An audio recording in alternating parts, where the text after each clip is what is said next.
judge wants the Trump administration officials to give sworn testimony over its refusal to bring back a wrongly deported man from El Salvador. The judge says the White House is defying a Supreme Court order in the case of Kilmar Abrego-Garcia.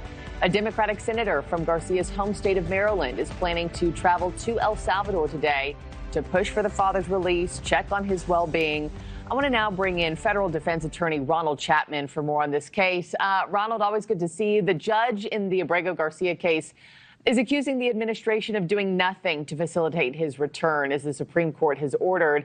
But as you know, the White House seems confident in their position. So what happens now, and do the courts have any recourse? Well, neither sword nor purse. That's what the Constitution essentially says the courts have to compel compliance with one of their orders. Traditionally, a judge could find the administration in contempt, which has not happened yet. There would be the ability to order fines or potentially even use the U.S. Marshals to enforce an order here, which we haven't seen any of this yet. I think we've only really seen criticism. But I think the issue stems from this word that the Supreme Court used, and I think they know what they were doing here: facilitate. And what that really means and what the president is required to do is a very difficult thing, which they essentially ordered the trial court to determine. The concern here is that the trial judge appears to be increasing or enhancing the scope of that word, while the administration is arguing that it must be much lower and they need not do too much to facilitate removal. It's going to be an interesting fight as we see this play out. And just from your legal lens, when they say the word facilitate, I mean, does that offer the White House enough wiggle room to kind of skirt around this order for the time being? A tremendous amount of wiggle room. I mean, facilitate is a very vague word, and without some sort of test as what is considered facilitation in this context, we really don't know what the Trump administration is required to do. I would imagine that facilitate essentially means not block the removal of a person. But if the home country is not interested in removing that person, the administration's hands are essentially tied and they can't take any further action.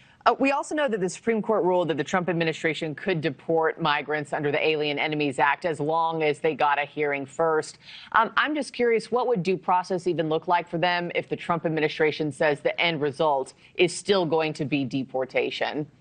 Yeah, the Constitution allows for something that is rudimentary due process. It's not the full court, jury, judge, right to cross-examine witnesses that you would normally get if you were charged with, let's say, a federal felony offense. But something short of that is generally required. That would be the ability to contest some of the evidence against you or appear before a neutral and detached judge or fact finder in order to determine whether or not removal is appropriate. And we've been doing that for decades in the United States when it comes to removal. This isn't a new process, and it's relatively easy to play out. I think the concern here, though, is that there's a tremendous backlog with these agencies and their ability to actually order the removal.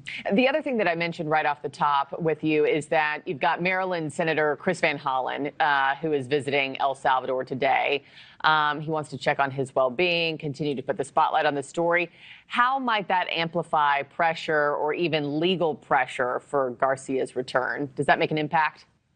I think it's going to make a minor impact. And you know, we were going earlier on in the segment, we talked about neither sword nor purse. But one of the things that the court does have is public opinion.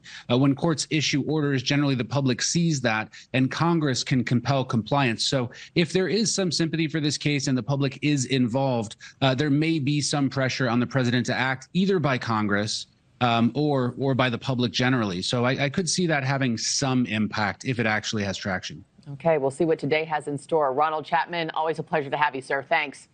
Thank you.